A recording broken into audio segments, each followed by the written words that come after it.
Cerita dari akun Twitter Banaspati 11. Pernah tinggal di rumah Pak Le, terus nemuin banyak banget foto anak-anak ditempelin di cermin rias beliau. Dari semua foto yang ada di sana, paling kaget waktu nemu foto kelima anaknya yang sudah pada almarhum. Sumpah, tiap ingat kejadian ini, bulu kuduk masih merinding. Yang lebih bikin gak bisa lupa kejadian itu, kebanyakan foto anak-anaknya itu posenya aneh-aneh. Dan banyak juga yang hitam putih. Tapi tetap saja nemuin hal beginian bikin mikir waktu itu. Sampai seiring berjalannya waktu, mulai sadar kalau Pak Le orang yang gak bener. Pengen banget cerita hal ini cuma buat sekedar pengingat saja. Kalau kadang orang yang kelihatan bener bisa saja punya sesuatu yang gelap yang dia simpen rapat-rapat di dalam rumahnya. Tanpa buang-buang waktu, langsung saja Ai coba ceritain semuanya. Ai punya Pak Le, sebut saja beliau Imron. Pak Le Ai ini dulunya kerja serabutan, jadi kang kebun panggilan. Kadang ke pasar jadi kuli, cuma buat menuin kebutuhan keluarganya. Cuma yang bikin miris waktu itu, di tengah kesulitan ekonomi, beliau malah punya 5 anak. Singkatnya, hidup Pak Le saat itu ya terombang-ambing. Kadang berharap belas kasihan dari tetangga-tetangga. Cuma kalau setiap hari mengharapkan bantuan, tetangga-tetangga juga pasti mikir buat bantu terus. Nah, disinilah sikap Pak Le kayaknya mulai berubah. Setiap hari dan tanggal tertentu, Pak Le nggak pernah mau makan. Tiap malam milih begadang di kamar sambil genggemin kayak kain putih kusam di tangannya sambil komat kamit. Bu Asri, istrinya, selalu bingung kenapa suaminya jadi begini. Cuma waktu itu Bu Asri lebih milih buat diem. Pernah di satu titik Bu Asri yang mulai keganggu sama sikap suaminya beraniin diri buat tanya, "Mas, kamu itu ngapain sih? Kok setiap malam melakukan itu?" Tapi Pak Imron gak pernah mau jawab. Beliau paling cuma nyuruh buat gak usah lagi tanya-tanya perihal hal itu. Hal ini dilakukan terus dan terus. Awalnya Pak Imron melakukannya seminggu 2 kali, tapi kemudian berlanjut bisa sampai 4 kali.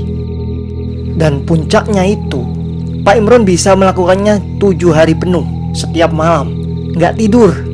Dan anehnya, fisik beliau kayak baik-baik saja. Selain hal itu, perubahan sikap lain Pak Imron gak lagi melakukan hal itu di kamar lagi, tapi menjauh. Paling sering di pohon mangga yang ada di belakang rumah. Singkat cerita, sikap ganjil Pak Imron ini memancing Bu Asri buat nyari tahu. Jadi suatu malam Bu Asri ini menyelinap. Setelah mastiin kelima anaknya sudah tidur, Bu Asri pergi keluar. Seperti sebelumnya, Pak Imron sudah ngejoglok di bawah pohon mangga. Duduk begitu aja di atas akar pohon, membelakangi rumah. Dari jauh, Bu Asri kemudian kayak dengar suara. Pak Imron kayak sedang ngobrol sama orang. Suara yang Bu Asri dengar ini kayak suara anak-anak, feminim. Cuma anehnya, dilihat dari tempat Bu Asri, Pak Imron gak sedang sama siapa-siapa, alias dia sendirian. Makin penasaran, wanita itu makin mendekat. Ia sengaja jalan gak pakai sandal biar gak nimbulin suara. Pas jarak mereka terpaut beberapa langkah, disinilah keanehan terjadi. Sumpah demi Tuhan, Bu Asri mendengar suara itu lagi. Kali ini jauh lebih jelas. Dia bilang, "Daripada ngintip, kesini aja non." Bu Asri merinding luar biasa, karena setelahnya dia sempat lihat di depan suaminya ada anak kecil. Tingginya tanggung, rambutnya hitam panjang sampai tanah. Sosok itu berdiri di depan suaminya. Bu Asri pun pingsan. Itulah kali terakhir sebelum kehidupannya berubah total. Setelah kejadian semalam itu, Bu Asri kemudian jatuh sakit. Badannya panas tapi menggigil. Diajak ngobrol, gagu. Pak Imron juga milih diem, gak ngajak ngobrol. Beliau cuma bilang kalau dia melakukan ini buat keluarga ini. Bu Asri pun mencoba gak ikut campur lagi urusan suaminya. Tapi dari serangkaian peristiwa paling aneh, itu terjadi waktu Bu Asri baru balik dari pasar. Jadi kehidupan Bu Asri dan Pak Imron ini gak tahu gimana caranya mulai membaik. Pak Imron udah bisa ngasih uang belanja, walaupun beliau gak pernah bilang dapat duitnya dari mana. Waktu itu lagi hujan. Bu Asri pulang sama si bungsu, sebut saja Alif.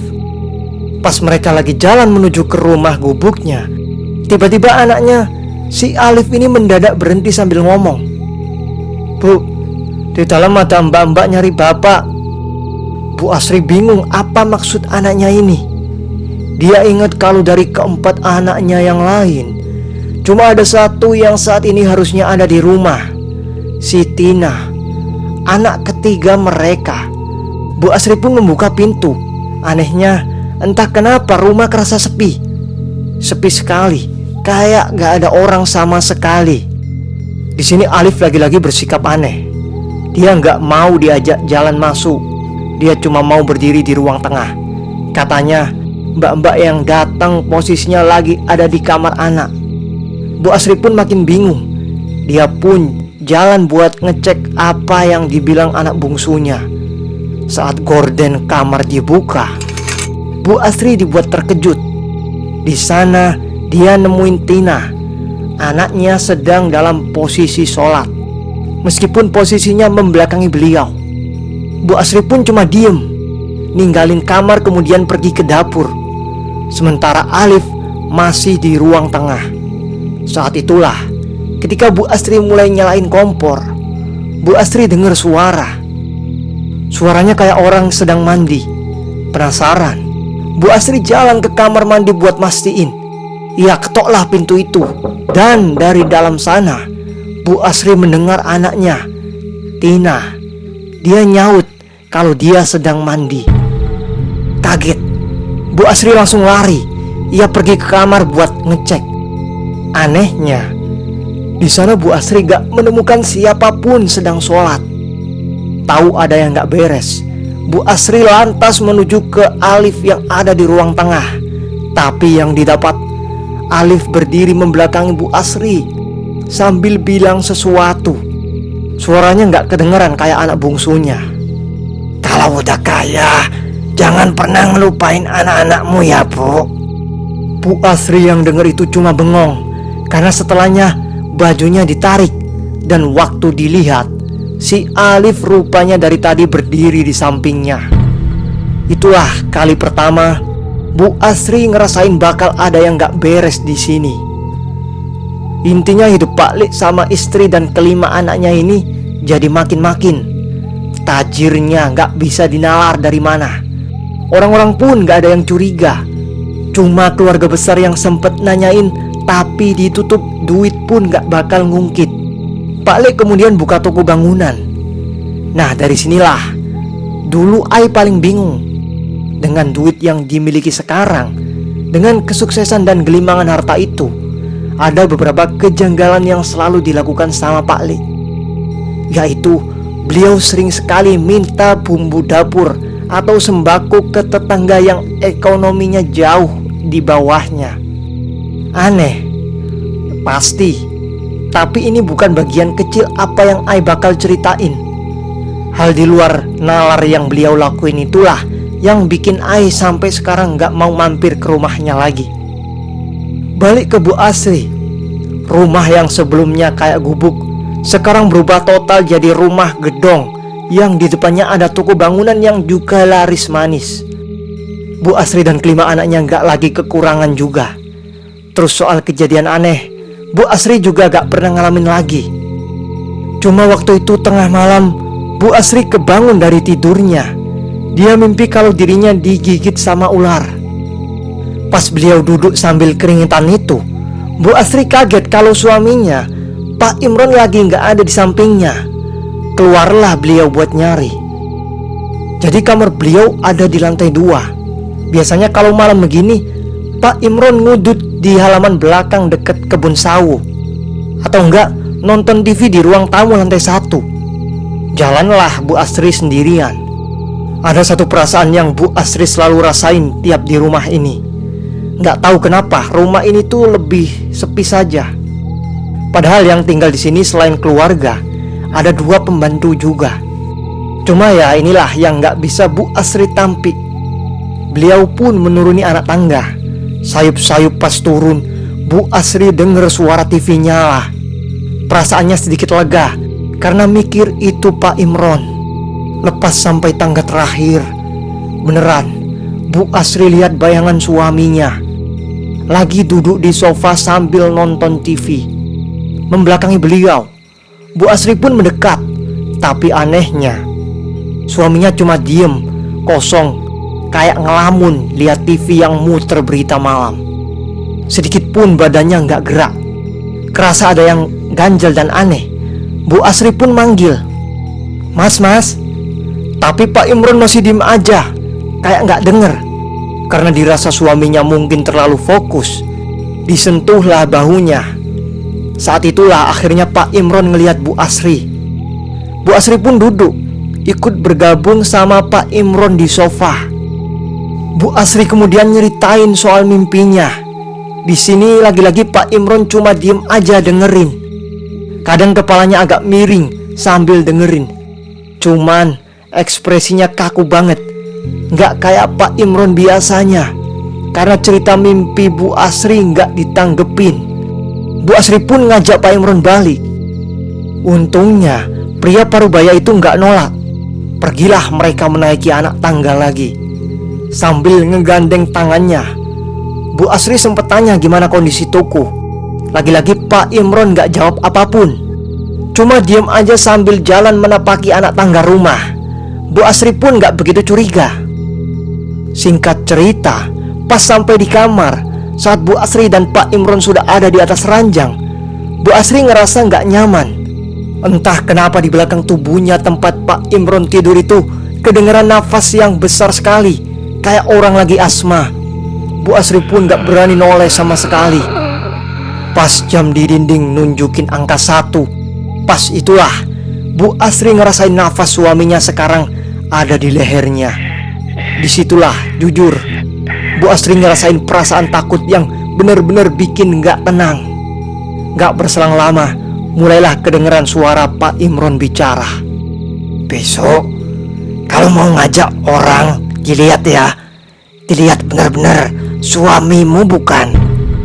Tepat setelah selesai ngomong itu, suara telepon di meja samping berdering.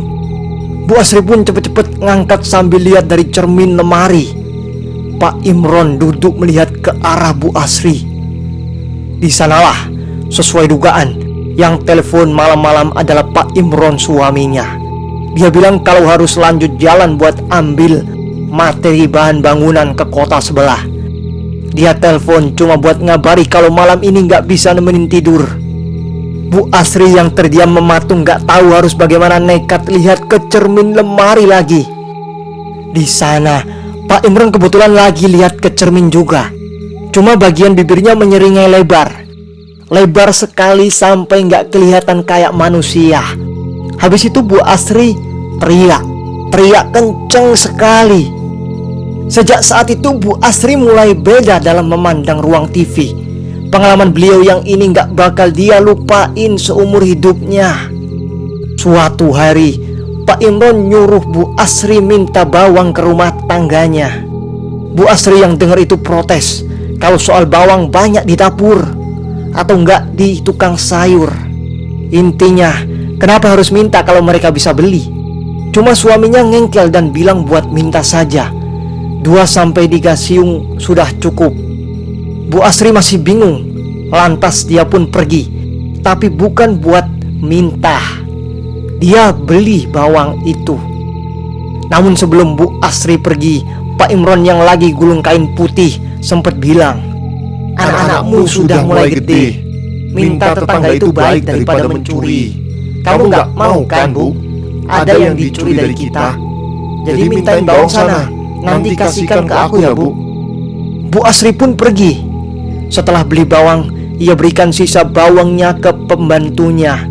Sementara 2-3 siung Bu Asri bawa untuk diberikan ke Pak Imron yang sudah mau selesai ngegulung kain putih ke batang pisang. Mirip boneka pocong-pocongan. Di sini Pak Imron sempat tanya, Bu Asri minta bawang ini ke tetangga yang mana? Dengan gelagapan Bu Asri nyebut salah satu nama tetangganya. Pak Imron sempat memicingkan mata, kurang yakin sama jawaban istrinya. Namun karena Bu Asri pintar bermain kata-kata, Pak Imron pun percaya. Pak Imron pun kemudian bilang kalau malam ini dia akan tidur di kamar pojok. Ada yang harus dia lakukan. Intinya beliau gak mau diganggu.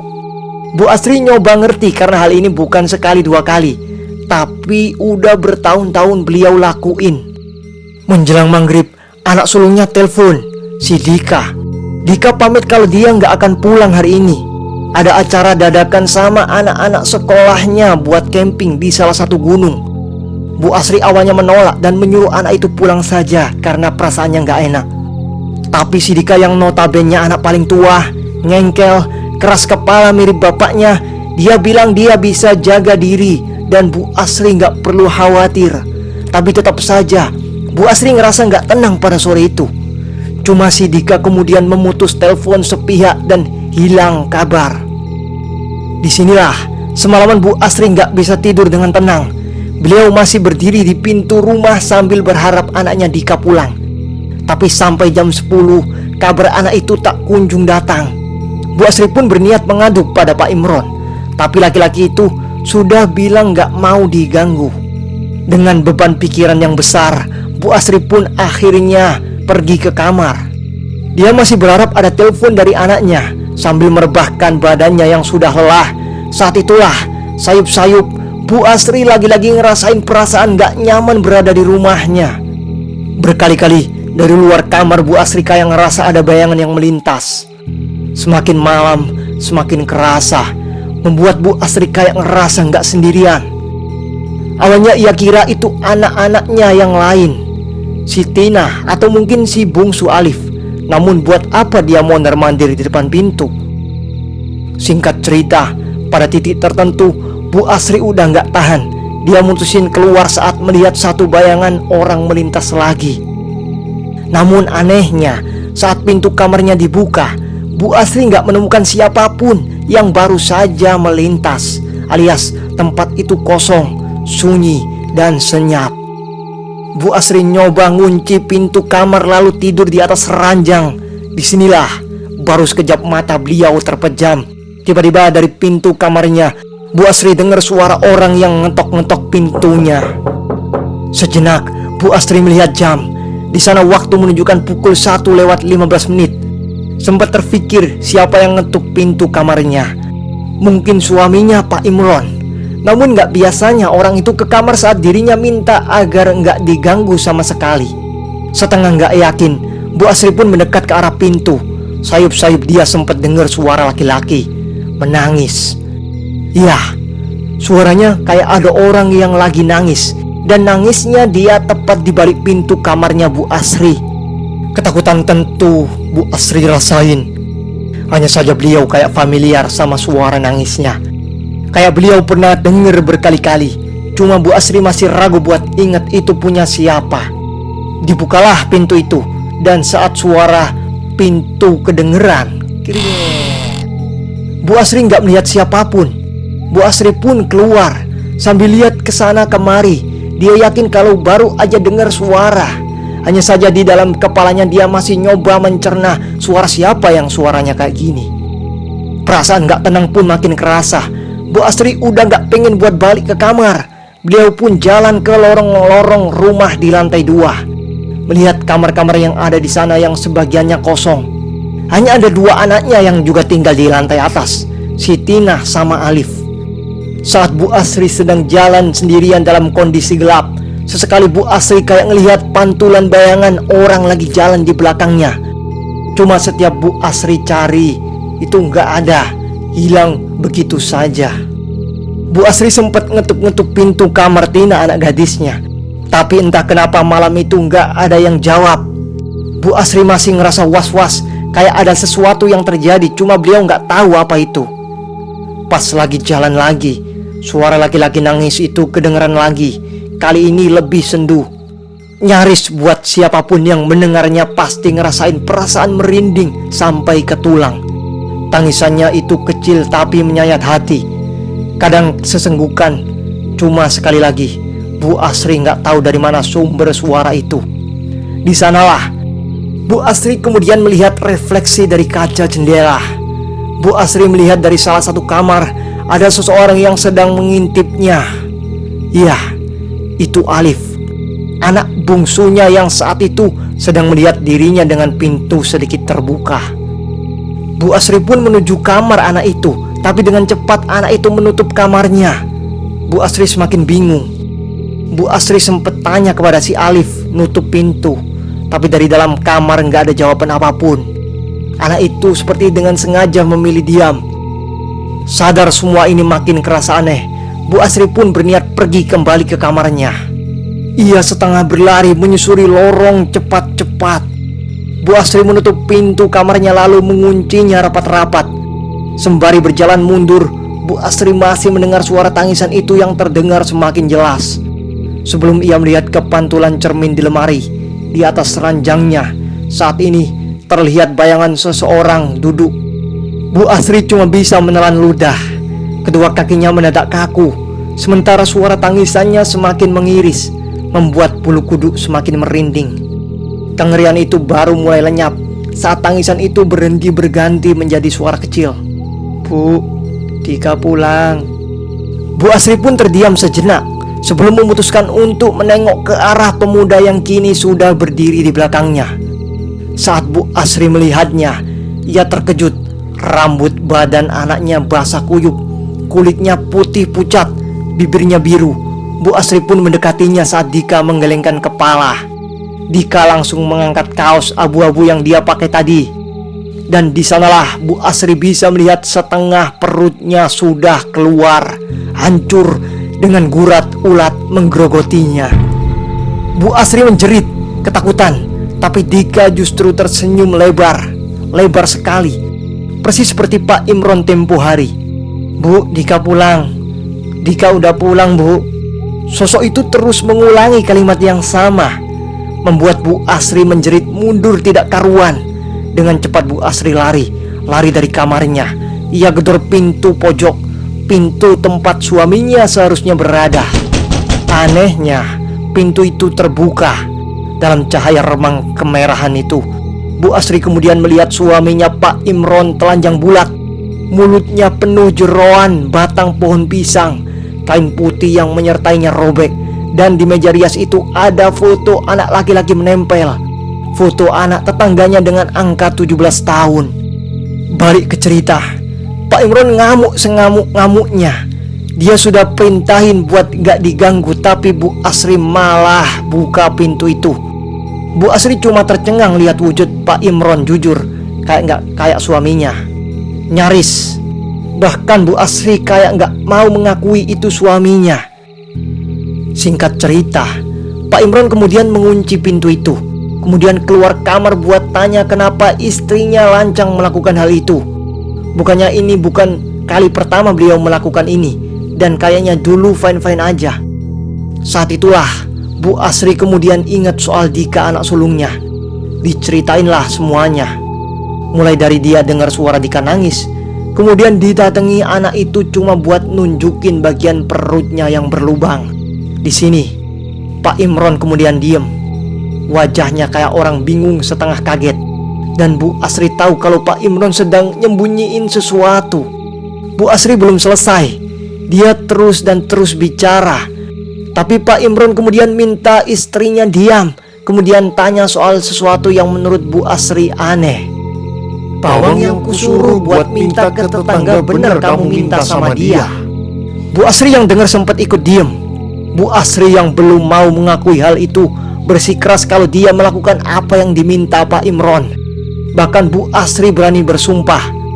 Wajah Pak Imron saat itu nggak bisa ditebak. Di lain hal beliau nggak 100% percaya, tapi dari dulu istrinya nggak pernah bohong sama beliau. Lantas malam itu juga Pak Imron telepon kenalannya, orang penting buat nyari anaknya yang nggak ada kabar. Katanya lagi camping naik ke salah satu gunung. Berangkatlah orang Pak Imron. Ditunggu 2-3 jam gak ada kabar. Bu Asri dan Pak Imron hanya saling diam nunggu dengan was-was. Singkatnya, Menjelang subuh, barulah suara telepon rumah berdering dan Pak Imron buru-buru mengangkatnya. Kenalannya kemudian menghubungi kalau si Dika anak sulung Pak Imron ketemu. Wajah Pak Imron sempat mengisyaratkan ekspresi tersenyum, tanda bahwa dia udah bisa bernafas lega. Namun sebelum telepon benar-benar ditutup, kenalan Pak Imron kemudian mengatakan sesuatu. Memang Dika anak sulungnya udah ketemu. Hanya saja anak itu diketemukan dalam kondisi meninggal dunia. Badannya terjerembab ke dalam jurang dengan luka aneh pada perutnya. Pak Imron terdiam. Kenalannya ngejelasin kalau saat ini di gunung itu sedang hujan deras. Dika terperosok jatuh tapi jurangnya nggak terlalu dalam. Mustahil Dika meninggal karena hal itu. Tapi bagian paling anehnya itu justru pada perutnya. Perut Dika robek dengan bagian jeroan di dalamnya timbul keluar. Ada beberapa bagian dalamnya yang tercecer kayak dimakan binatang buas. Masalahnya, beberapa orang yang evakuasi nggak lihat binatang apapun di sana kecuali kenalan Pak Imron sempat diam lama. Kemudian beliau ngelanjutin. Satu orang ngaku kalau dia sempat dengar suara jeritan anak-anak. Mendengar itu, Pak Imron nutup telepon setelah dikasih tahu kalau jenazah sekarang dalam perjalanan ke rumah. Sementara Bu Asri masih menunggu apa yang sedang terjadi. Wajah Pak Imron saat itu merah padam. Orang bahkan gak bisa nebak dia sedang marah atau sedih. Pak Imron cuma duduk. Pak Imron duduk sambil nutupin wajahnya pakai tangan, mirip orang yang sedang nahan nangis. Barulah setelah beberapa saat Pak Imron kemudian tanya lagi. Suaranya dingin dan cukup membuat Bu Asri takut setengah mati. Baunya bener kamu minta ganti atau kamu beli? Bu Asri yang gak punya alasan lagi buat gak jujur pun mengaku kalau memang dia dapat bawang itu dari beli, bukan minta ke rumah tetangga.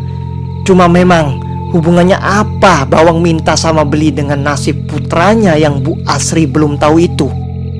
Pak Imron yang lagi liatin Bu Asri kosong sempat nyengir, tersenyum mirip seringai orang yang udah mulai sinting. Bahkan Bu Asri sempat dengar suara Pak Imron ketawa. Cuma suara ketawanya benar-benar canggung, gak tepat dalam kondisi Bu Asri yang nunggu nasib anaknya. Pak Imron kemudian nyuruh Bu Asri ikut duduk. Wajah beliau benar-benar susah buat ditebak. Singkatnya, Pak Imron mengatakan suatu perihal. Apa Bu Asri seneng hidupnya sekarang serba kecukupan? Lalu berlanjut ke minta izin itu lebih baik daripada mencuri. Kata-kata itu terus dan terus diulangi. Bahkan Bu Asri sama sekali gak mengerti konteks kata-kata itu dan kenapa Bu Asri harus peduli. Disinilah Pak Imron kemudian bilang kalau Dika anak sulungnya udah ditemukan tapi dalam kondisi tak bernyawa. Yang datang menemui Bu Asri adalah sosok Dika yang pamit buat pergi jauh dan gak akan pernah pulang lagi. Mendengar hal itu, nangislah Bu Asri sekeras-kerasnya sampai ngebangunin Tina dan Alif yang datang belakangan. Satu keluarga kemudian berkabung. Bu Asri bisa lihat dengan mata kepala sendiri gimana badan Dika berlubang seperti jeroannya diacak-acak oleh sesuatu.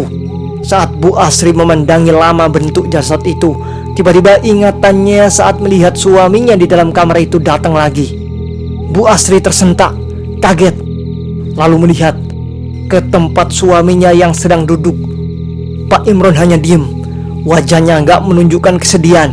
Bahkan saat matanya bertemu dengan mata istrinya, Pak Imron hanya mengangguk. Sadar ada yang salah, Bu Asri kemudian menghubungkan semua peristiwa ini sama apa yang dilakukan suaminya. Ya, entah bagaimana caranya, tampaknya Pak Imron yang secara tidak langsung membuat Dika, anak sulungnya, menjadi begini. Tapi apa itu hal yang mungkin terjadi dan dilakukan oleh bapaknya kepada anak darah dagingnya sendiri? Setahun setelah peristiwa itu, hubungan Pak Imron dan Bu Asri jauh lebih renggang. Mereka tak banyak bicara lagi. Namun setiap malam-malam tertentu, Pak Imron masih melakukan hal itu. Kadang dia membawa lembaran foto ke dalam kamarnya, dan beliau juga masih meminta-minta bahan dapur. Disinilah yang membuat Bu Asri akhirnya curiga. Apa yang sebenarnya suaminya lakukan? Apa hubungannya antara foto-foto itu dengan sikap meminta-minta suaminya ke orang-orang? Dan seiring berjalannya waktu, Bu Asri akan sangat menyesal dengan pilihan untuk tahu apa yang dikerjakan Imron. Suatu ketika saat itu, Pak Imron pergi keluar. Pada tanggal dan bulan seperti ini, beliau biasanya tidak pulang entah untuk melakukan apa. Saat mobil Pak Imron sudah pergi dari rumah, Bu Asri berniat menyelinap masuk ke kamar tempat Pak Imron biasanya menghabiskan waktunya. Dengan langkah kaki perlahan-lahan, Bu Asri menyusuri lorong menuju ke kamar itu. Disinilah keanehan terjadi saat Alif, anak bungsunya, tiba-tiba berdiri sendirian seperti menunggu ibunya. Yah, bocah aneh ini memang sering melakukan hal aneh dan ganjil. Alif yang saat itu sudah duduk di bangku kelas 6 kemudian mengatakan kalau bapak nyuruh dia ngelarang ibu buat masuk ke ruangan itu. Tapi kalau ibu masih bersikeras ingin melihat kamar itu, Alif dengan senang hati akan menyingkir. Cuma Bu Asri harus siap dengan konsekuensinya. Bu Asri rupanya tetap ingin melihat isi ruangan itu. Maka Alif kecil pun menyingkir. Ia meninggalkan Bu Asri sendirian di sana. Namun dengan wajah yang ganjil, anak itu kemudian masuk ke dalam kamar, menutup pintu sembari meninggalkan raut ekspresi yang aneh. Bu Asri pun masuk ke kamar itu. Di dalamnya banyak sekali tumpukan karpet lama dengan berbagai macam corak. Semuanya tersudut di ujung-ujung ruangan dengan satu karpet dan satu bantal tergeletak di atas lantai. Namun dari semua benda yang ada di sana, Bu Asri paling tertarik dengan meja rias, tempat di mana tumpukan foto saling tindih. Bu Asri melihat seluruh foto-foto itu. Bahkan dia menemukan foto Dika, anaknya yang sudah meninggal, tertempel di sudut kiri cermin yang kemudian ditumpuk dengan foto anak-anak lain yang tidak diketahui identitasnya. Tak hanya foto, kadang gambar yang digunting dari koran pun ada. Semuanya saling bertumpuk, membentuk pola, dengan bagian tengah dibiarkan kosong, sehingga memberikan refleksi wajah Bu Asri saat memandanginya. Bingung dengan semua ini, Bu Asri kemudian mencoba menarik salah satu laci. Di dalamnya dia menemukan berbagai kembang, melati, cempaka, kenanga, hingga kembang kantil, saling bertumpuk pada bagian-bagian kotak kayu yang disusun rapi. Serius, saat itu bagian di dalam diri Bu Asri sudah meronta memintanya keluar dari ruangan ini. Karena entah bagaimana caranya, sejak tadi tubuh Bu Asri bisa dibikin merinding luar biasa. Tak mau berhenti di sini tanpa informasi yang jelas, Bu Asri kemudian mencoba membuka laci-laci lain. Di sana banyak benda lain seperti bumbu-bumbu dapur, cabai, bawang, butir garam, gula yang saling menumpuk. Masing-masing tak banyak, namun sebagian besarnya sudah membusuk. Tibalah Bu Asri pada laci terakhir di meja rias itu. Manakala ketika dia menariknya dengan tangannya, Bu Asri dibuat terkejut dengan isi di dalam salah satu laci paling besar di meja rias itu. Bahkan Bu Asri tidak akan percaya dengan apa yang selama ini disembunyikan suaminya. Itu adalah tumpukan uang. Uang dengan pecahan merah nyaris berserakan layaknya sampah ada di dalam laci yang cukup besar itu. Nominalnya pasti puluhan juta jika disusun dengan benar. Semuanya berserakan dan seolah tak pernah disentuh. Bu Asri pun mengambilnya untuk melihat apakah semua uang itu asli. Ternyata seluruh uang itu asli. Namun untuk apa suaminya menaruh uang-uang itu di sini? Sempat terfikir bagi wanita itu untuk mengambilnya, namun entah kenapa ia ragu dengan firasat itu. Bu Asri pun hanya mengambil beberapa lembar saja dan memasukkannya ke dalam kantong bajunya. Kini pandangannya teralihkan lagi pada foto-foto itu. Setiap anak, baik laki-laki maupun perempuan. Untuk apa suaminya menyimpan itu semua? Disinilah Bu Asri kemudian sadar. Dari sekian banyak foto yang ada di sini, ada salah satu anak yang pernah Bu Asri kenal. Seorang anak dari tetangga jauhnya yang meninggal karena tergilas truk. Ya, Bu Asri tidak akan pernah lupa bagaimana badan anak itu menjadi deburan daging cacah di jalan. Namun untuk apa suaminya menyimpan foto anak bernasib naas itu?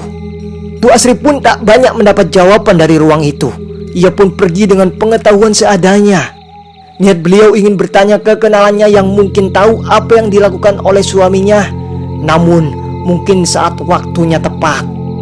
Singkat cerita, kondisi ekonomi keluarga Bu Asri semakin melesat. Jauh sekali sampai beliau sendiri tidak mengerti dari mana datangnya harta-harta ini. Hanya saja suaminya tak pernah mau dan melarang keras kalau uang-uangnya ini disumbangkan tanpa sepengetahuan beliau. Beliau bilang hanya dia yang boleh dan selama ini Pak Imron sudah melakukan tugasnya untuk menyumbang. Di suatu titik ada ketidaktenangan yang Bu Asri semakin rasakan. Puncaknya adalah ketika lagi-lagi suaminya Pak Imron meminta Bu Asri segelas beras ke teman beliau. Kali ini Pak Imron akan ikut agar tidak terjadi hal yang tidak diinginkan lagi. Saat itulah Bu Asri kembali bertanya, kenapa harus meminta kalau mereka berdua lebih dari cukup untuk membeli ratusan karung beras? Namun jawaban Pak Imron selalu sama, kalau tidak ada salahnya meminta daripada mencuri. Dalam perjalanan, Pak Imron juga sesekali bersikap aneh. Dia mengambil lembaran uang yang tak tersusun di dalam tas kecilnya, lalu sesekali membuangnya ke jalan. Saat Bu Asri bertanya kenapa Pak Imron melakukan itu, Pak Imron hanya menjawab kalau uang-uang itu mungkin ditemukan oleh orang yang membutuhkannya. Bu Asri pun hanya mengingatkan, kalau daripada begitu, kenapa tidak langsung diberikan? Namun Pak Imron tak mau menjawab. Singkatnya, setelah menempuh jalan lumayan jauh, sampailah mereka di rumah teman Bu Asri. Pak Imron menyuruh istrinya turun. Ia meminta istrinya untuk melakukan tugasnya. Karena diawasi, maka disampaikanlah niat kedatangannya. Dari dalam mobil, Pak Imron terus mengawasi. Awalnya teman Bu Asri heran, kenapa orang sekaya dia masih meminta sesuatu yang remeh seperti ini. Namun Bu Asri menjawab, kalau ada kalanya hal seperti ini beliau lakukan untuk menyambung silaturahim. Teman Bu Asri pun menyanggupinya. Ia memberikan satu kantong penuh beras. Di sana Bu Asri sempat melihat anak semata wayangnya sedang memandanginya dari ruang tengah bagian dalam. Entah kenapa anak itu tampak ketakutan memandang Bu Asri. Kawannya yang merasa tidak enak sempat memanggil anaknya. Namun anak kecil itu terus menggeleng sembari berkata, "Ada momok, ada momok." Bu Asri pun bingung. Di siang yang terik itu, Bu Asri pun pergi dari sana, di mana si anak masih memandanginya aneh, penuh raut ketakutan. Mobil Pak Imron pun melaju. Saat laju mobil menyusuri jalan menuju ke rumah, Bu Asri sempat merasakan firasat tidak nyaman. Entah kenapa anak kecil tadi seperti melihat sesuatu yang menakutkan pada dirinya. Namun Bu Asri mencoba menepis semua pikiran itu. Di pertengahan jalan, tak berselang lama, Bu Asri dan Pak Imron merasakan ada yang aneh di mana jalan raya tempat mereka lewat tiba-tiba ramai dipenuhi oleh orang yang berkumpul. Maka berhentilah mereka berdua untuk melihat kerumunan itu. Saat Bu Asri dan Pak Imron menembus orang-orang itu, mereka berdua dikejutkan dengan pemandangan sinting yang tak pernah mereka lihat sebelumnya. Dengan mata kepala sendiri, Bu Asri menyaksikan anak SMP terkapar di jalan dengan bagian perut terburai akibat dihantam sebuah mobil sedan hitam. Anak itu tewas seketika dengan mata melotot melihat ke atas. Bu Asri yang menyaksikan itu sempat memalingkan muka, namun tidak suaminya. Ia melihat anak itu dengan senyuman yang aneh. Ia kemudian menarik tangan Bu Asri membawanya pergi. Namun Bu Asri masih bisa ingat dengan jelas kalau suaminya sempat menelpon seseorang untuk memberitahu kejadian tragis itu. Di akhir kalimat suaminya sempat meminta agar foto anak itu dikirim kepadanya. Bu Asri yang mendengarnya hanya bisa diam, tak berbicara apa-apa lagi. Di rumah, Bu Asri semakin bingung memikirkan semua ini. Entah kenapa suaminya seperti melakukan sesuatu yang gila, sinting, dan bengis. Namun Bu Asri sama sekali tak punya bukti konkret akan hal itu. Kengerian seketika menyelimuti tubuh Bu Asri. Namun ucapan suaminya yang meminta beras dari kawan Bu Asri kemudian menyadarkannya. Ia lalu berbicara agar malam ini Bu Asri tak mengganggunya lagi. Ia ingin melakukan sesuatu di kamar itu, dan Bu Asri tak boleh membuka pintunya. Bu Asri mengangguk, namun ia masih sangat penasaran dengan apa yang akan dilakukan suaminya. Maka pada malam itu ia niatkan untuk mengintip apa yang suaminya lakukan. Benar saja, tepat tengah malam Bu Asri menunggu.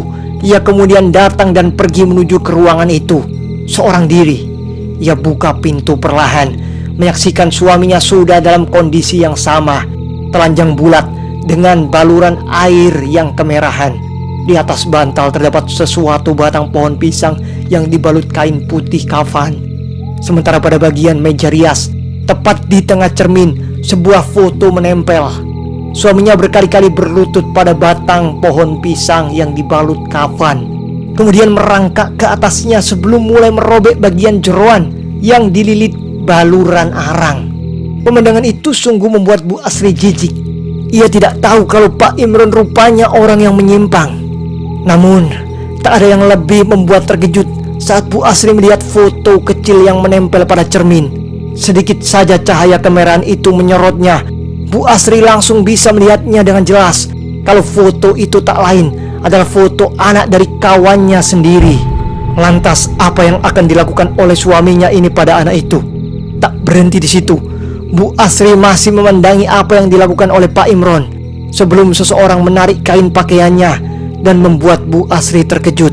Ia menoleh mendapati Alif berdiri di sampingnya. Melihat Alif membuat Bu Asri mengurungkan niat untuk mengawasi suaminya semalam suntuk ini. Dia menarik tangan anak itu, membawanya ke dalam kamar lalu bertanya kepada anak itu belum juga tidur. Alif kemudian berkata kalau dia melihat Bu Asri lebih dulu mengendap-endap ke tempat ruangan bapak yang tak diperbolehkan untuk dilihat oleh siapapun. Bu Asri pun mengerti. Ia kemudian menyuruh anak itu kembali ke kamarnya. Namun Alif berkata kalau alasan dia menarik pakaian Bu Asri bukan karena itu, tapi karena Tina sedang ada di kamarnya. Ya, Tina, anak ketiganya. Bu Asri bingung kenapa Tina ada di kamar Alif. Bukankah anak itu sudah punya kamar sendiri? Alif menggeleng tidak tahu. Maka Bu Asri menyuruh Alif berkata kepada kakaknya agar dia kembali ke kamarnya. Alif menolak dan tidak yakin dengan hal itu. Saat Bu Asri bertanya kenapa, Alif kemudian berkata kalau Tina sekarang yang ada di kamarnya merupakan Tina yang tak memiliki kepala, alias sekujur badannya berdiri dengan kepala buntung. Mendengar itu, Bu Asri tersentak dan meminta agar Alif tak bercanda. Maka Alif menggeleng dan bilang kalau dia sedang tidak bercanda. Apa yang dibilang adalah sebenar-benar kenyataannya. Bu Asri masih bingung. Maka Alif mengatakan sesuatu yang membuat wanita itu semakin kaget. Tina, siang tadi mengambil uang dari pakaianmu. Dia menemukan beberapa lembar uang ratusan yang ibu ambil dari kamar tempat bapak. Bu Asri terdiam, kaget setengah mati sebelum dari arah belakang Tina memeluknya tanpa kepala ada di badannya. Tina pamit bu, ucap terakhir kalinya. Bersambung.